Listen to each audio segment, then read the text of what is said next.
Concernant l'organisation du Master 2 métier de la formation, ingénierie et conseil en formation à distance, il y a 12 jours de regroupement. Ces 12 jours de regroupement sont divisés en 4 temps.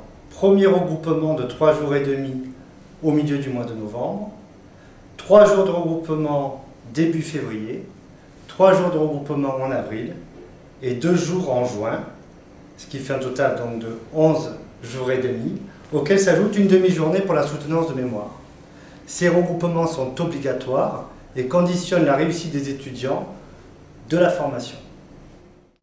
Concernant donc les évaluations de ce master, les évaluations sont des productions individuelles ou en groupe effectuées par les étudiants qui sont accompagnés pendant toute la phase de production par des tuteurs et ces tuteurs vont valider donc les productions.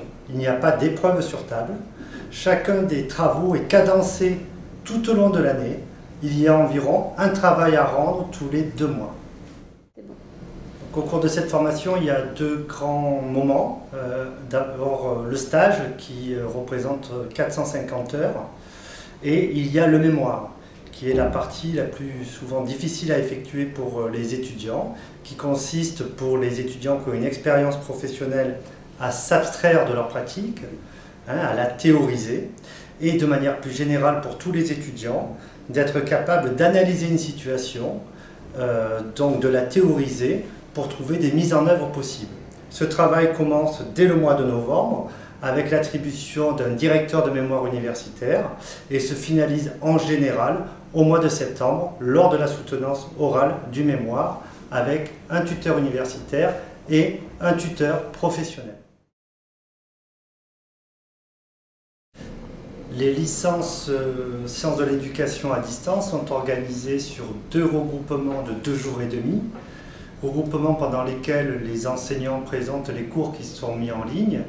Et c'est l'occasion aussi de rencontrer les tuteurs qui vont accompagner les étudiants tout au long de la formation et qui vont aussi suivre les étudiants sur des productions ces productions vont donner lieu à une évaluation sommative. Il y a également une semaine d'examen qui est prévue lors de la première semaine du mois de juin et une deuxième session d'examen qui est une session de rattrapage qui elle a lieu lors de la première semaine du mois de septembre. Concernant les évaluations, il y a 2 types d'évaluations. Un premier type d'évaluation qui concerne des épreuves sur table et qui représente la majorité des validations pour les cours étudiés. Et un deuxième type d'évaluation qui est lié à la production individuelle ou en groupe d'un travail qui est accompagné et donc qui donne lieu à une note par le tuteur. Pour exemple, nous avons l'unité d'enseignement C, qui est l'unité de méthodologie de la recherche, qui est entièrement validée par un travail individuel accompagné par un tuteur.